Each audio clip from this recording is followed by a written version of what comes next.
இன்னல் ஜன்னா துஸஹஃபு ஃபி ரமலான் மின் ரஸில் ஹவ்லி இலா ஹவ்லின் காபில். சொல்லிட்டு ஸல்லல்லாஹு அலைஹி வஸல்லம் ஆச்சரியம். அதுக்கடுத்து இன்னொன்று சொல்றாங்க, ஃபைதா கான அவ்வல யௌமின் மின் ரமலான். சரி, ரமலானுக்காக அனுமதிக்கப்படுகிறது. அப்ப ரமலான் பிறை பார்க்கப்படணும். ரமலான் பிறை பார்க்கப்பட்டது. இப்ப இது வந்துருச்சு, ரமலான் உள்ள வந்துருச்சு. ரமலான் உள்ளே வந்து விட்டால், ரமலானுடைய நாள் தொடங்கி விட்டால், அந்த தொடக்க நேரத்துல ஹப்பத் ரீஹன் தஹ்தல் அர்ஷ், அர்ஷுக்கு கீழ இருந்து, அர்ஷுக்கு கீழ இருந்து மிவாக்கில் ஜன்னா, சொர்க்கத்தின் இலைகளில் இருந்து காற்று வீசும். அலல் ஹூரில் ஐன், ஹூர்லீன்கள் பெண்கள் மீது, சொர்க்கத்து கன்னியர்கள் மீது, சொர்க்கத்து கன்னியர்கள் மீது அரிசிலிருந்து வெளிப்படுகின்ற, அங்க இருக்கின்ற மரத்தின் இலைகளிலிருந்து வெளிப்படுகின்ற தென்றல் காற்று ஹூர்லீன் பெண்களை தழுவி கொள்கிறது. அப்ப சிலதான் சொல்றாங்க, அந்த ஹூர்லீன் பெண்கள் அல்லாஹ்விடத்தில் இப்படி கேட்கின்றார்கள். வார்த்தையை கவனிச்சீங்களா? ஒரு வருடம் ரமலானுக்காக ஒரு வருடம் முழுவதும் அலங்கரிக்கிறோம். ரமலானுடைய பிறை தெரிஞ்சிருச்சு, ரமலான் ஆரம்பிச்சிருச்சுன்னு சொன்னா சொர்க்கத்திலிருந்து ஒரு தென்றல் காற்று அது ஹூரில் பெண்கள் மீது அது படுகிறது. அப்பொழுது ஹூரின் பெண்கள் துஆ செய்கிறார்களாம், யா ரப்பி இஜ்அல் லனா மின் இபாதிக அஸ்வாஜன், யா அல்லாஹ் உன்னுடைய நல்லடியார் இருந்து எங்களுக்கு கணவர்களை ஏற்படுத்து, எங்களுக்கு மாப்பிள்ளைகள் வேணும். அவங்க யாரா இருக்கணும்? உன்னுடைய நல்லடியார்களாக இருக்கணும். துதர்ரபிஹிம் ஆயுனா வததர் ஆயுனுஹும் பினா, எங்கள் மூலம் அவர்களது கண்களும் அவர்கள் மூலம் எங்களது கண்களும் குளிர்ச்சி அடையுமே. அத்தகைய உயர்ந்த சீதேவிகளை நல்லோர்களை எங்களுக்கு கணவர்களாக ஏற்படுத்து என்று அந்த பெண்கள் துஆ செய்வார்கள் என அல்லாஹ்வின் திருத்தூதர் ஸல்லல்லாஹு அலைஹி வஸல்லம் அவர்கள் குறிப்பிடுகிறார்கள். எவ்வளவு பெரிய விஷயம்! சொர்க்கத்துக்கு நமக்கு ஹூரின் பெண்கள் வேணும், நம்ம சொர்க்கத்தை கேட்கணும், ஹூரின் பெண்களை கேட்கணும்,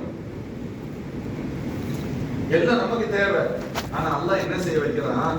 ரமலான் தொடங்குகின்ற பொழுது இப்படி கேட்கிறாங்கன்னு சொன்னா, ரமலான்ல நல்லடியார்களா எல்லாரும் ஆயிடுவாங்க, சிறந்தவர்களா வருவாங்க, மிகச்சிறந்த அடியார்கள் வருவார்கள், அவர்களிருந்து எங்களுக்கு கணவர்களை தேர்ந்தெடுத்து கொடு அப்படின்னாரு. அதனால சொல்லுவாங்க, சொர்க்கத்தை எல்லாரும் விரும்புவார்கள், ஆனால் சொர்க்கம் சிலரை விரும்பும். சொல்ல வருது, அல்ஜன்னத்து முஸ்தாகத்துக்கு அர்பஅத்து நஃபர், 4 நபர்களை சொர்க்கம் விரும்பும். அதுல ஒன்று சாஹிப் ரமலான், ரமலானின் நோன்பு நோற்போர். நாம் எல்லோரும் சொர்க்கத்தை விரும்புவோம், சொர்க்கம் எல்லோரையும் விரும்பாது. ஆனால் சொர்க்கம் விரும்புகின்ற நபர்களில் நோன்பாளிகள், சொர்க்கம் வருகின்ற நபர்களில் தாயில் குர்ஆன், குர்ஆன் ஷரீஃபை ஓதுபவர்கள். ரமலான் பார்த்து எல்லாமே நடக்கும். நோன்பு வச்சிருப்போம், குர்ஆன் ஓதுகின்ற நசீப் இருக்கும். இவைகள் எல்லாம் சொர்க்கம் நம்மை தேடும். இவங்க தான் எனக்கு வேணும், இது மாதிரி ஆட்கள் தான் வேணும். சொர்க்கத்தில் இருக்கக்கூடிய நியமத்துகள் ஆசைப்படுது, இவங்க தான் எனக்கு வேணும். அந்த நியமத்தில் ஒன்றுதான் நபர்கள். அவங்க சொல்றாங்க, எங்களுக்கு இது மாதிரி ஆட்கள் தான் வேணும், உயர்ந்த கணவர்கள், சிறந்த மனிதர்கள், மாமனிதர்கள் எங்களுக்கு வேணும். ஒண்ணுங்களே, இது போன்ற ஹதீஸ்கள் எல்லாம் அல்லாஹ்வின் திருத்தூதர் ஸல்லல்லாஹு அலைஹி வஸல்லம் முன்மொழிகள். நமக்கு இந்த மாதம் எவ்வளவு உயர்ந்த மாதம், இந்த மாதத்தில் நமக்கு வழங்கப்படுகின்ற இந்த வாய்ப்புகள், நாம் நோக்கின்ற நோன்பாக இருக்கட்டும், நம்முடைய தொழுகையாக இருக்கட்டும், நம்முடைய இரவு தொழுகை போன்றவைகளாக இருக்கட்டும், அல்லாஹ்வின் அருளால் இது எவ்வளவு பெரிய ஞானத்தை நமக்கு பெற்றுத் தருகிறது என்பதை நாம் அறிய முடியும். முஸ்லிம்களே, பெருமானார் ஸல்லல்லாஹு அலைஹி வஸல்லம் ஹதீஸை நம்ம பார்க்கலாம். ஸல்லல்லாஹு அலைஹி வஸல்லம் சொல்றாங்க, ரமலானுடைய மாதம் வந்துருச்சு அப்படின்னு சொன்னா, அத்தாக்கும் ரமலான், ரமலான் உங்களுக்கு வந்திருக்கு, ஷஹ்ருன் முபாரக்கும், அது பரக்கத்து நிறைந்த மாதம், அல்லாஹ் அதில் உங்களுக்கு நோன்பை கடுமையாக ஆக்கியிருக்கிறார். சொர்க்கத்தின் வானத்தின் கதவுகள் திறக்கப்படுகிறது, சொர்க்க நரகத்தின் கதவுகள் மூடப்படுகின்றன, அட்டுழியம் புரிகின்ற ஷைத்தான்கள் விலங்கிடப்படுகிறார்கள். அதில் ஒரு இரவு உண்டு, கைரும் மின் அல்ஃபி ஷஹர், 1000 மாதங்களை விட சிறந்தது. மன் ஹுரிம கைரஹா ஃபகத் ஹுரிம், அதன் நன்மை இழப்போர் அனைத்தையும் இழந்தவராக கருதப்படுவார்கள் என்று அல்லாஹ்வின் திருத்தூதர் ஸல்லல்லாஹு அலைஹி வஸல்லம் குறிப்பிடுகிறார்கள். முஃமின்களே, மொத்தத்தில் அல்லாஹ் சுப்ஹானஹு வ தஆலா இந்த மாதத்தையே மூமின்களுக்கு அருளாகத்தான் அல்லாஹ் கொடுக்கிறான். அதுல இந்த மாதத்தினுடைய முக்கியமான ஒரு பாட்டு நாம் வைக்கக்கூடிய நோன்பு. பெருமானார் ஸல்லல்லாஹு அலைஹி வஸல்லம் அதை பற்றி சொல்கின்ற பொழுது சொல்வார்கள், குல்லு அமலி இப்னு ஆதம் யுதாஃபுல் ஹஸனத்து பி அஷ்ரி அம்சாலிஹா இலா 700 ضعف. மனிதர்களின் ஒவ்வொரு நற்காரியங்களுக்கும் 1க்கு 10லிருந்து 700 வரை நன்மைகள் வழங்கப்படுகின்றன. நீங்கள் எந்த நற்காரியத்தை செய்தாலும் சரி, குறைந்தபட்சம் மஞ்சாபில் ஹசனத்தி பலவ அஷ்ரம் சாலியா 1க்கு 10, 1க்கு 10லிருந்து 700 வரை நன்மைகள் கொடுக்கப்படுகிறது. சொல்லிட்டு சலதான் சொல்றாங்க இல்ல சௌம் காலல்லாஹு தஆலா அல்லாஹ் சொல்றான் இல்ல சௌம் யா ரசூலல்லாஹ் இது நோம்புக்கு இல்ல நோம்பு இதுல இருந்து விதிவிலக்கு சல்லல்லாஹு சொல்றாங்க 1க்கு 10 இருந்து 700 வரை சொல்லிட்டு பெருமானார் சொல்கிறார்கள் என் ரப்பு சொல்கிறான் நோம்புக்கு இல்ல சௌம் ஃபைன்னஹு லீ அதுக்கு இப்படிலாம் ஒரு அளவை சொல்லி அதனுடைய கண்ணியத்தை குறைக்க முடியாது 10 100 200 500 700 இப்படி அதற்கு ஒரு அளவெல்லாம் சொல்ல முடியாது அளவு சொல்லக்கூடாது காரணம் ஃபைன்னஹு லீ அது எனக்குரியது எல்லா இபாதத்தும் அல்லாஹ்வுக்குரியது தான் அல்லாஹ் அதை மட்டும் ஏன் சொல்றான் ஃபைன்னஹு லீ அது எனக்கானது ஆனா அஜிசி பிஹி நான் அதற்கு நேரடியாக கூலி கொடுப்பேன் அதுக்கு ரப்பே விளக்கம் சொல்றான் ஏன் நான் இப்படி சொல்றேன் தொழுகை எனக்கானதுதான் எல்லாமே நோன்பு எனக்கானதுதான் ஜகாத் எனக்கானதுதான் ஹஜ் எனக்கானதுதான் நீங்க செய்யக்கூடிய அனைத்து அமல்களும் எனக்கானதுதான் நோன்பை நான் குறிப்பிட்டு சொல்வதற்கு காரணம் ஒரு அடியான் தன்னுடைய விருப்பத்தை அவன் விட்டு விடுகிறான் உணவை விட்டு விடுகிறான் தண்ணீர் குடிப்பதை விட்டு விடுகிறான் இவைகள் அனைத்தையும் மின் அஜிலி எனக்காகத்தான் விடுகிறான் என்ன அர்த்தம் இது ஒரு ரகசியமான வணக்க நோம்புக்கு தனி சிறப்பிற்கான முக்கிய காரணம் இது ஒரு மிகப்பெரிய சிறான அமல் எல்லா அமல்களையும் சிறாக செய்ய வேண்டும் ஆனா சிறா செய்ய முடியாது எல்லாத்தையும் நம்ம தொழுகிறோம் இருக்கிறவங்களுக்கு தெரிஞ்சு ஒரு தொழுதுகிட்டு இருக்கிறார் அல்லாஹ் பாதுகாக்கணும் சில பேருக்கு தவறான எண்ணங்கள் கூட வந்து எப்படியாவது தெரியும் நம்ம எப்படி தொழுகிறோம்னு சொன்னா சும்மா உட்கார்ந்து இருக்க முடியாது நிக்கணும் ருக்கு செய்யணும் சஜிதா செய்யணும் அத்தியாயத்தில் வைக்கணும் சலாம் கொடுக்கணும் தொழுகிறோம் தெரிஞ்சிடும்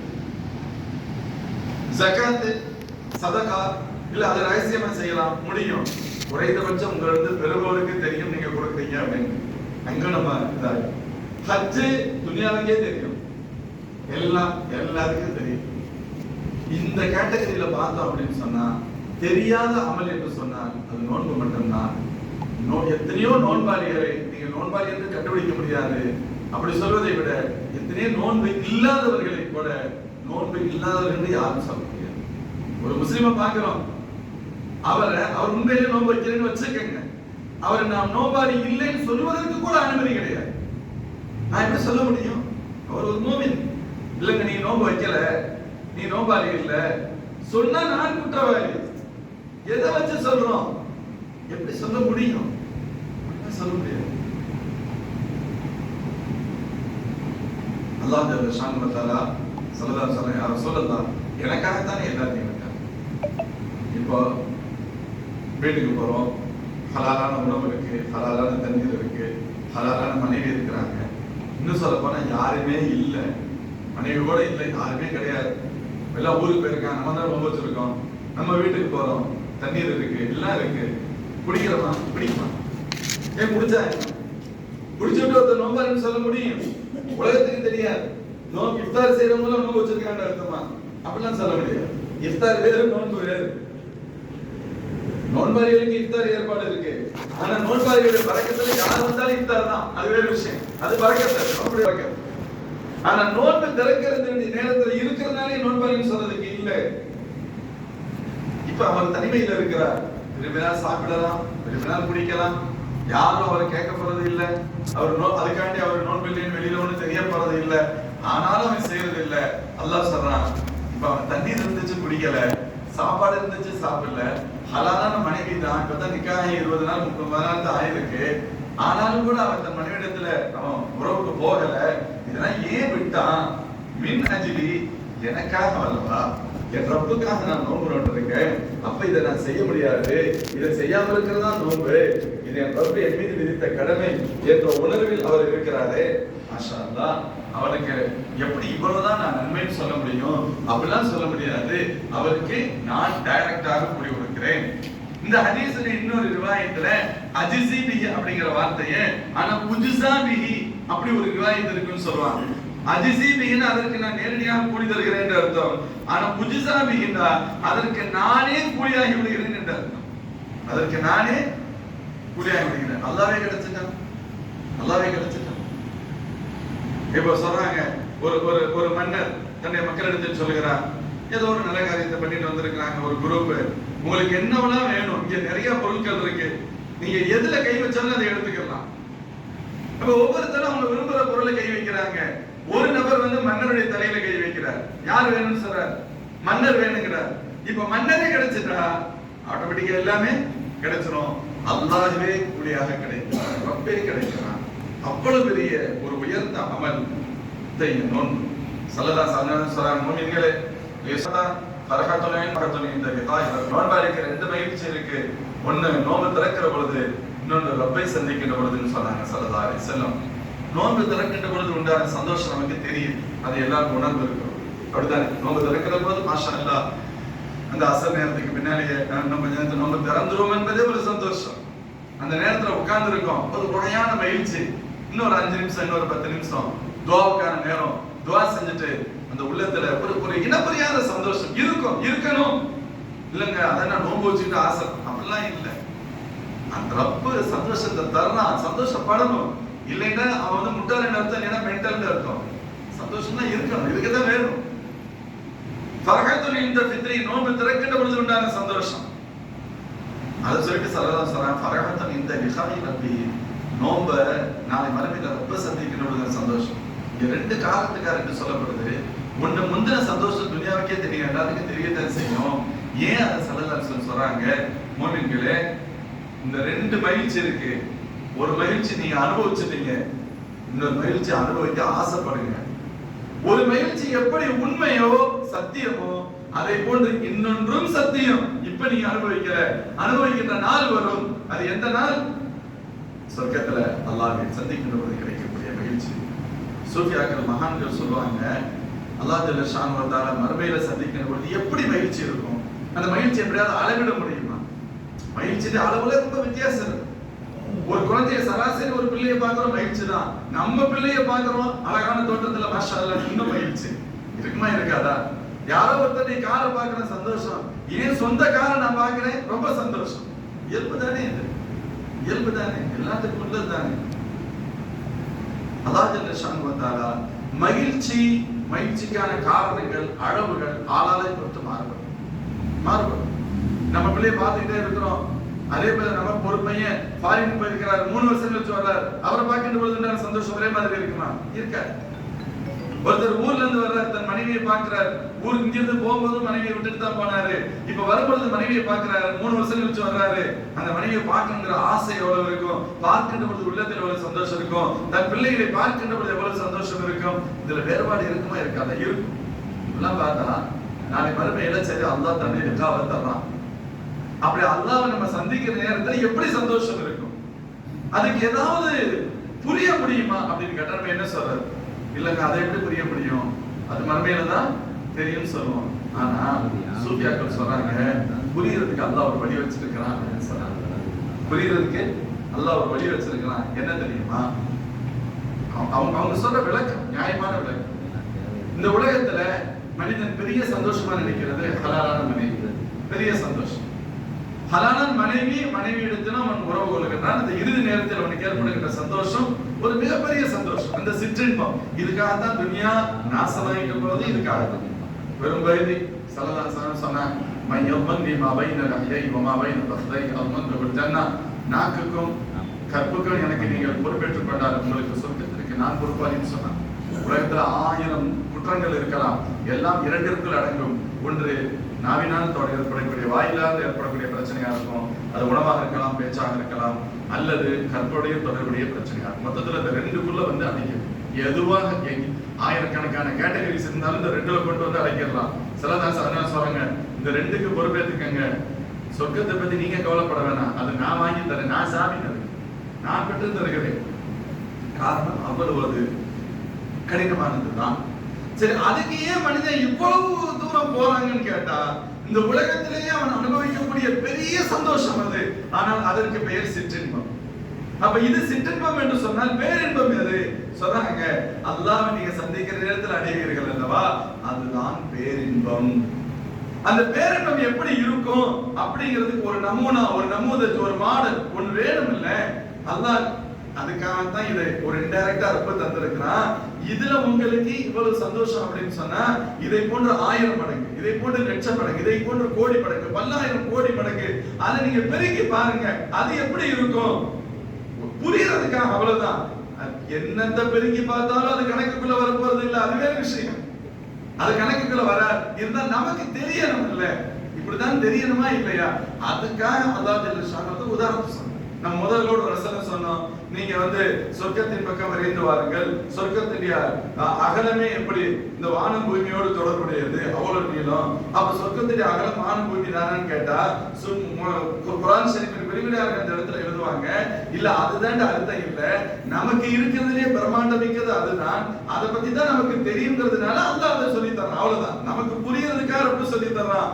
அதை விடவும் அது உயர்வானது, மேலானது, மிக பெரியது அப்படிங்கறதுதான் கருத்து.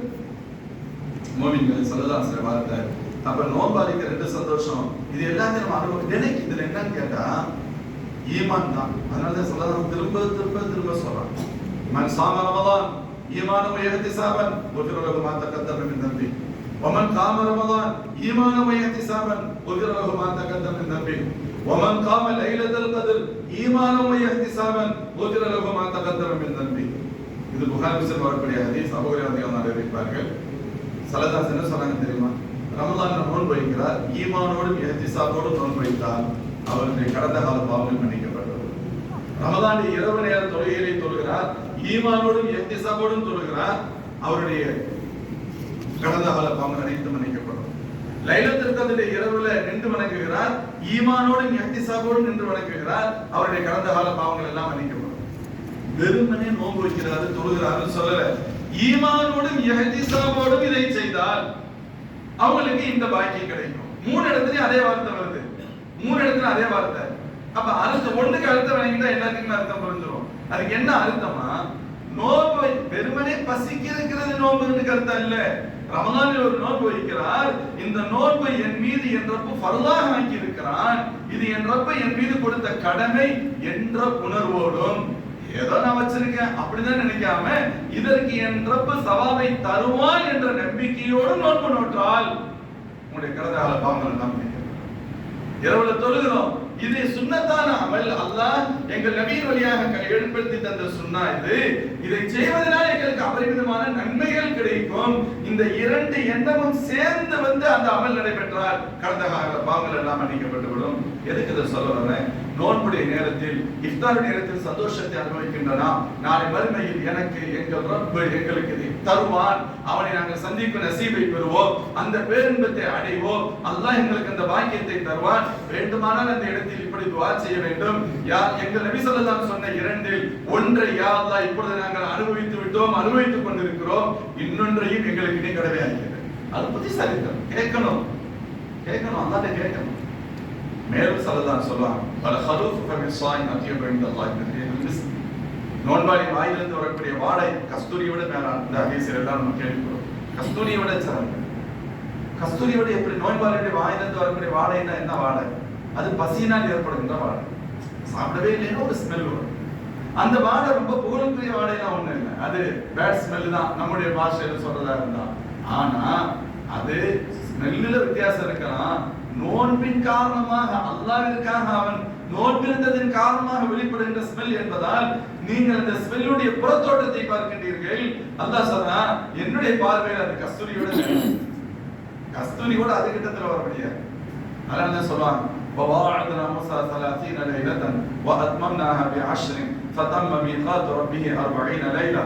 மூசா அலைஹிஸ்ஸலாத்துக்கு முதல்ல 30 நாள் சொன்னோம், அல்லாஹ்ட்ட பேச போகணும், 30 நாள் நோன்பு வச்சுட்டு வாங்கன்னு சொன்னோம், நோன்பு வச்சுட்டாங்க. அதுக்கடுத்து அல்லாஹ் சொன்னா இன்னொரு 10 நாளை அதிகப்படுத்தி தந்தோம், 40 நாள் முடிச்சுட்டு வாங்கன்னு சொன்னா முடிச்சுட்டு வந்தாங்க. நான் வரலாறுக்குள்ள போகல. அந்த இடத்துல அந்த ஆயத்தின் விரிவுரையில் ஒரு தகவல், இப்படி ஒரு தகவல் பதிவு செய்யப்படும். 30 நாள் நோன்பு வச்சு முடிச்சுட்டு மூசா அலைஹிஸ்ஸலாம் நல்லா விஸ்வாஸ் செஞ்சுட்டு அல்லாஹ்வை சந்திக்க போறாங்க. ஏன் அப்படின்னு கேட்டா, நம்ம ரப்ப சந்திக்கும் பொழுது நல்ல ஒரு தூய்மையான நிலையில சந்திக்கணும் அப்படிங்கிறது எண்ணம். இப்ப நம்ம நோன்பு வச்சிருந்திருக்கிறோம், அதனால நல்லா பல் துலக்கிட்டு போறோம்னு சொல்லப்படுகிறது. இந்த வாடையோட தான் உங்கள்ட்ட பேச ஆசைப்பட்டோம், நீங்க அதன் விஸ்வாஸ் செய்து நீக்கினீங்கல்ல, இன்னொரு 10 நாள் நோன்பு வச்சுட்டு வாங்கன்னு சொன்னோம் சார். அப்ப அல்லாஹ் நம்மளை எப்படியெல்லாம் ரப்பு கட்டியப்படுத்துறான், அல்லாஹ் எப்படியெல்லாம் நமக்கு உயர்வை தருகிறான். மேலும் பெருமானார் ஸல்லல்லாஹு அலைஹி சொன்னார்கள், வஸ்ஸியாமு ஜுன்னா, நோன்பு ஒரு கேடயம். நோன்பு கேடயம். உலகத்துல உண்டான கேடயங்கள் என்ன இருக்கும்? எதிரியுடைய அட்டாக்ல இருந்து, தீங்கில இருந்து, அவங்களுடைய பிரச்சனை இருந்து நம்மளை பாதுகாக்கும். நோன்பு கேடயம். எதிலிருந்து பாதுகாக்க? நரகத்திலிருந்து பாதுகாக்கும் கேள்வி சலதான் சொல்லிட்டு சொல்லுவாங்க, ஒய்தாக்கான யோமு சோமி ஆதிக்கும் ஒருவர் நீங்கள் உங்களில் ஒரு நோன்பாளியாக இருந்தால் பல கண்ணிய குறைவான அருவருக்கத்தக்க வார்த்தைகளை பேச வேண்டாம், ரொம்ப சத்தமிட வேண்டாம், ஒவ்வொரு கத்துறது அதெல்லாம் செய்யக்கூடாது. கண்ணிய குறைவான இன்டீசென்டான வார்த்தைகள் பேசக்கூடாது, பொதுவாகவே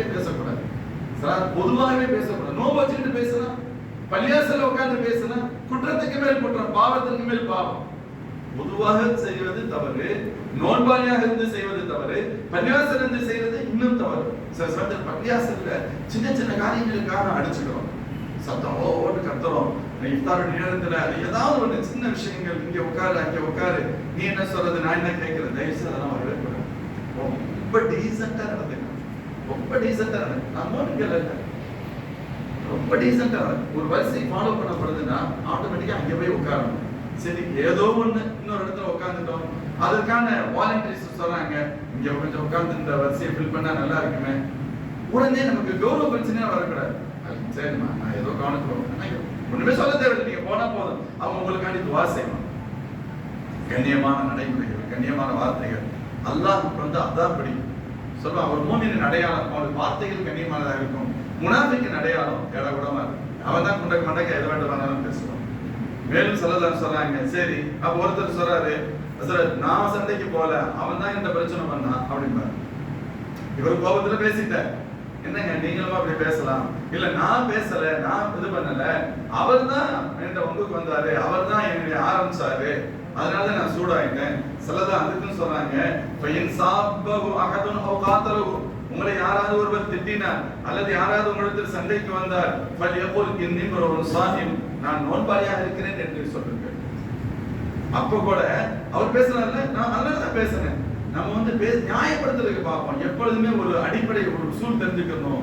ஒரு தவறு இன்னொரு தவறுக்கு ஆதாரமாக ஆகும், ஒரு தவறு இன்னொரு தவறுக்கு ஆதாரமாக ஆகும். நம்ம பெரும்பாலும் நம்ம செய்யற தவறுக்கு எதை ஆதாரமா காப்போம், அவன் செய்த இன்னொருத்தர் செஞ்ச தவறு ஆதாரமா காமிக்கிறோம். அது ஒரு நியாயமே கிடையாது, நியாயம் கிடையாது, அது தவறு. நீ செய்கிற தவறுக்கு அந்த தவறு எப்படி ஆதாரமாக இருக்க முடியும்? சொல்லதான் சொல்றாங்க, நீங்க நோபாலியா இருக்கிறீங்க, யாராவது ஏதோ தெரியாமல் உங்களை திட்டிடுறாங்க, வாசிங்க, என்ன குறைஞ்சிட போகுது, ஒரு பெரிய விஷயம் ஒண்ணும் இல்லை. அல்லது சண்டைக்கு வர்றாங்க, அப்படியா சரி நான் நோம்பு வச்சிருக்கிறேன் பார்க்கலாம் அப்படின்னு சொல்லுங்க, அதனால ஒண்ணும் இல்லை. அப்படி சொல்லப்படுது என்ன ஆகும், அவருக்கே வெக்கமா போயிடும். என்னடா நம்ம சண்டை போட போனா இந்த ஆளு எவ்வளவு பேசினாலும் சும்மா இருக்கிறான், அப்ப கம்மன் இருந்துருவான். இதை செய்வதில் கொஞ்சம் கஷ்டம் இருக்கலாம், அந்த கஷ்டத்துக்காக தான் சொர்க்கம் கிடைக்கும்.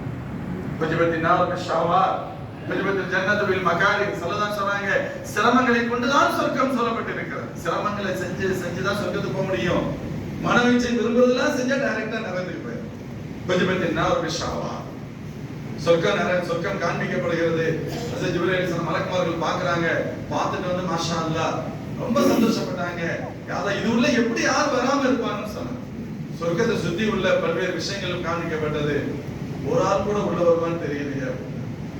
நரகம் காண்பிக்கப்பட்டுச்சு, இது உள்ள எவனு கனவுல கூட வந்துட மாட்டான்னு முடிவெடுத்தாங்க. அதுக்கு சான்ஸே கிடையாது. நரகத்தை சுத்தி இருக்கிற விஷயங்கள்லாம் காண்பிக்கப்பட்டுச்சு, இதுல ஒரு ஆள் தப்பிக்கிறது கூட பிரச்சனையா இருக்கும் போல தெரியுது. ஏன்னா சுத்தி அவ்வளவு இருக்கு, அப்படியே வந்தா போயிடலாம். எல்லாமே அதான் ஷாவா மனவீச்சைகள். அது சந்தோஷமா தெரியும்.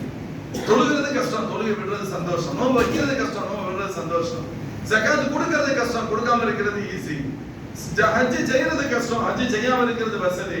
உண்மையை பேசுறது கஷ்டம், உண்மையை பேசுறது கஷ்டம், போய் பேசுறது ஈஸி. அப்ப இந்த ஈஸியானவைகள் எல்லாம் நரகத்துக்கு பின்னால் இருக்கு. கஷ்டமானது எல்லாம் சிரமங்களால் தான் சொர்க்கம் சொல்லப்பட்டிருக்கு. சிரமங்கள் தான், அந்த ஒரு மனோ கஷ்டத்தை அனுபவிக்கிறோம் இல்ல. ஒருத்த சண்டை போட்டு கூட அல்லாஹ் இருக்காங்க கண்ட்ரோல் பண்ணிக்கிட்டு பெருந்தன்மையா இருந்தோம் இல்ல, அந்த எண்ணம், அந்த ஒரு சில வினாடி ஏற்பட்ட துன்பம், அந்த நம்ம செல்ஃப் கண்ட்ரோல், இதுக்காக அல்லாஹ் ஜல்ல ஷானஹு தஆலா சொர்க்கத்தை தருகிறார். ஒரு ஹதீஸ் அவர் ஸல்லல்லாஹு சொல்றான், அத்தாஜிரு ஸதூக் மஅன் நபியின். நம்ம கேள்விப்பட்டிருப்போம், ஒரு நேர்மையான வியாபாரி நாளை மறுமையில் சொர்க்கத்தின் நபிமார்கள் கூட இருப்பார், சித்திகள் சுகதாக்கள் கூட இருப்பார். நேர்மையான வியாபாரி இடத்தை பார்த்திருப்பாரு, துட்டை தான் பார்த்திருப்பார். நேர்மையான வியாபாரி காசு இருப்பார், நிறைய சம்பாதிச்சிருப்பார். அவர் காசு தானே சம்பாதிச்சாரு. ஆனா ஸல்லல்லாஹு சொல்றாங்க நபிமார்கள் கூட சொர்க்கத்தில் இருப்பார். என்னங்க இது? ஒரு இரவு முழுக்க இபாதத் செஞ்சவர் நபிமார் கூட சொர்க்கத்தில் இருக்கிறார், பகல் முழுக்க நோன்பு வைத்தவர் நபிமார் கூட சொர்க்கத்தில் இருக்கிறார். நமக்கு எல்லாத்துக்கும் ஈஸியா புரியும். ஒரு நேர்மையான வியாபாரி நபிமார்களுக்கு ஒரு சொர்க்கத்தில் இருப்பார். ஒரு வியாபாரி சொர்க்கத்தில் இருப்பார் ஸல்லல்லாஹு சொல்லல, நேர்மையான வியாபாரி சொர்க்கத்தில் இருப்பார். அவர் வியாபாரத்தை நேர்மையா இருக்கிறது கஷ்டம், அந்த நேர்மைக்கு பகரம் சொர்க்கம். நேர்மையா இருக்கிறது கஷ்டம், அந்த நேர்மையா இருக்கிற நேரத்துல ஒரு உள்ளத்துல ஒரு கஷ்டம், ஒரு பெரிய போராட்டம் இருக்கும். ஒருத்தர் ஜாமான் வந்திருக்கிறாரு, நான் வித்துக்கிட்டு இருக்கேன், நான் 1000 ரூபாய் சொல்றேன், அவர் வந்து ஒரு 300 ரூபாய் கேட்கிறாரு. என்னடா இப்படி கேட்கிறான், டிமாண்ட் வழி கேட்கிறான்னு நம்ம நினைக்கிறோம். தப்பா இருக்கு, நம்ம எப்படி இது பண்றது? இப்ப நம்ம என்ன சொன்னாலும் சரியானதை உண்மையை சொன்னா வாங்க மாட்டான், உண்மையை சொன்னா வாங்க மாட்டான். நம்மகிட்ட இருக்கிறதே செகண்ட் குவாலிட்டி தான். ஆனா நம்ம என்ன சொல்லுவோம்? ஃபர்ஸ்ட் குவாலிட்டின்னு சொல்லுவோம். ஃபர்ஸ்ட் குவாலிட்டின்னு சொல்லுவோம். இது எவ்வளவு நாளைக்கு உழைக்கும்? 2 வருஷம் வந்து அதிகம், 10 வருஷம் தாராளமா உழைக்கும்னு சொல்லுவோம். மனிதன் இயல்பு சொல்லுவோம். இப்ப ஒரு உள்ளுக்குள்ள ஒரு போராட்டமே நடக்குது அவனுக்குள்ள. இந்த ஆள் வந்திருக்கிறான், ரேட்டை முடக்கம்லாம் கேட்கலாம், சரி ரேட்டாவது பேசிடலாம். ஆனா இந்த விஷயத்த கரெக்டா சொன்னோம் அப்படின்னு சொன்னா, கரெக்டா சொன்னோம்னு சொன்னா வாங்க மாட்டான். இது செகண்ட் குவாலிட்டினா வாங்க மாட்டான், ஃபர்ஸ்ட் குவாலிட்டின்னு சொல்லணும். அல்லது அதனுடைய கேரண்டியை கூட்டி சொல்லணும். இப்ப உள்ளுக்குள்ள இவனுக்கு பெரிய போராட்டமே நடக்குது, வந்திருக்கிறது வித்தியாசமான பார்ட்டியா இருக்கு. இவன்கிட்ட இதை சொன்னா தான் வியாபாரம் நடக்கும். காலையில இருந்து வியாபாரம் நடக்கல, சொல்றதா அல்லது பொய் சொல்லாம நம்ம அப்படிலாம் முடியாது. இல்லைங்க, இதனுடைய தரம் இவ்வளவுதான், இதுதான் சொல்றது. சில பேர்த்துல இன்னொரு இது வரும், என்ன நீங்க இப்படி கேக்குறீங்க? நான் வாங்கினது 700 ரூபாய் ஆச்சு, இப்ப 700 ரூபாய்க்கு வாங்கல, 500 ரூபாய்க்கு தான் வாங்கியிருக்கிறேன். நான் வாங்கினது 700 ரூபாய், நீங்க இப்படி கேட்கலாமா அப்படின்னு. ஏன்னா அவனே ஒரு ரேட்டுக்கு வந்திருப்பான், 1000 சொல்லி 700க்கு வந்திருப்பான். கடைசியில் இவர் கேட்பவர் இன்னும் இறங்கிட்டே இருக்கிறார்ல, இவன் ரேட்டு கேட்கறது கட்டுப்படி ஆகல. இப்ப நான் என்ன சொல்லுவேன்? நான் எனக்கு காஸ்டே 700 ரூபாய் ஆகுது, நீங்க 600 ரூபாய்க்கு கேட்டா நான் எப்படி கொடுக்க முடியும்? எனக்கு காஸ்ட் 700 ரூபாய்க்கு ஆகல. நான் சொல்றேன், உன் பொருளை நீ 1000 ரூபாய்க்கு விற்கிறதுக்கு உரிமை இருக்கு, ஆனா நீ வாங்காத ரேட்டு என் காஸ்ட்னு சொல்றதுக்கு உரிமை கிடையாது. புரியுதா? ரெண்டுக்கு வித்தியாசம். எனக்கு இவ்வளவு தாங்க கட்டும், இதுக்கு மேல என்னால குறைக்க முடியாது, அந்த உரிமை உங்களுக்கு 100% உண்டு. ஆனா நான் வாங்கினதே இவ்வளவுதான் ஒரு பொய்ய சொல்றோம்னு சொன்னா அது ஜாயிஸ் இல்லை. இப்ப ஒரு வியாபாரி ஆப்போசிட் பார்ட்டி வாங்க வைக்கணும், அதான் ஒரு வியாபாரியுடைய திறமை. அதான் சொல்லுவாங்க, ஒரு வியாபாரி யாருன்னு கேட்டா, கஸ்டமர் வந்தா நம்ம பொருள் அவன் கையில இருக்கணும், அவன் பாக்கெட்ல இருக்க காசு நம்ம கல்லாவில் இருக்கணும், அப்பதான் நீ நல்ல வியாபாரின்னு அர்த்தம். இல்லைன்னா நீ திறமை இல்லாதன்னு சொல்லி தருவான். அது இஸ்லாமிக் பண்பாடு அல்ல, அந்த உலகத்துல சொல்லக்கூடிய மார்க்கெட்டிங் மெத்தடாலஜி அது கரெக்ட் கிடையாது. உண்மையே பேசு. இப்ப இவனுக்குள்ள ஒரு போராட்டம் நடக்குது. நம்ம என்ன சொல்றது? இப்படி சொன்னா அப்படி ஆகும், அப்படி சொன்னா வாங்காம போயிடும். நீ வாங்காம போ. நான் மனசுல நினைக்கிறேன், நான் போய் பேச மாட்டேன், அதனால சில கஸ்டமர் போகவும் செஞ்சிருவாங்க. அல்லது ஒரு நம்பிக்கை ஏற்படும், வாங்கிட்டு போகலாம், வாங்காமலும் போகலாம், பிரச்சனையும். இப்ப இவர் நேர்மையான வியாபாரி, இவருக்கு பேர், இவர் நபிமார்களோட சொர்க்கத்தில் இருக்கிறார். இவர் சொர்க்கத்திற்கு செல்வதற்கும் நபிமார்கள் கூட இருப்பதற்கான காரணம் என்ன தெரியுமா? அந்த ஒரு சில 5 நிமிடங்கள் உள்ளுக்குள்ள ஒரு பெரிய போராட்டமே நடந்துகிட்டு இருக்குல்ல. இவன் செட்டாகவே மாட்டேங்கிறான், இப்படி சொன்னா தான் வாங்குவான் அப்படின்னு படுது. ஆனா இன்னொரு பக்கத்துல அறிவு சொல்லுது, இல்ல நம்ம அப்படி சொல்லிடக்கூடாது, அதை எப்படி போய் சொல்ல முடியும், அதை எப்படி உண்மைக்கு மாற்றமா சொல்ல முடியும், அவன் வாங்குறான் வாங்காம போறான், அப்படி ஒரு எண்ணமும் உள்ளுக்குள்ள நடந்துகிட்டே இருக்கு. வெளியில தெரியாது, வெளியில அவன் பேசுற மாதிரி தெரியும், உண்மையில அவன் அவர்கிட்ட பேசல, இவன் உள்ளுக்குள்ள பேசிக்கிட்டே இருக்கிறான். கடைசியில் ஏதோ ஒண்ணு ஜெயிக்க போகுது, உண்மை ஜெயிக்கும், இல்லைன்னா போய் ஜெயிச்சிடும். இந்த உண்மை ஜெயிக்குதுன்னு சொன்னா அந்த சில வினாடிகள் அவர்கள் எவ்வளவு கஷ்டப்பட்டிருப்பான், அந்த கஷ்டத்திற்கு பகரமாக தான் அல்லாஹ் ஜல்ல ஷானுவத்தால் சொர்க்கத்தையும் தருகிறான், நபிமார்கள் கூட இருக்கக்கூடிய நசீபையும் தருகிறான். மொத்தத்தில் நாம் எவ்வளவு சிரமங்களை அல்லாஹ்வுக்காக தாங்குகின்றோமோ அந்த அளவிற்கு அல்லாஹ்வுடைய அருள் கிடைக்கும். அதனால ஸல்லல்லாஹு இந்த மாசத்தை பற்றி சொல்லுகிற பொழுது இது வந்து ஷஹ்ருல் ஸப்ர், பொறுமையின் மாதம் அப்படின்னு சொல்றாங்க ஸல்லல்லாஹு. பொறுமையின் மாதம். ஒரே ஒரு ஹதீஸை, அதுக்கு அர்த்தம் மட்டும் சொல்லி நான் என்னுடைய கருத்தை நான் நிறைவு செய்வேன். வெறும் அர்த்தம் மட்டும் சொன்னா போதும், நீண்ட விளக்கங்கள்லாம் தேவையில்லை. ரமலான் வருவதற்கு முன்பு அதை நாம் தெரிந்து கொள்வது மிகச்சிறந்தது.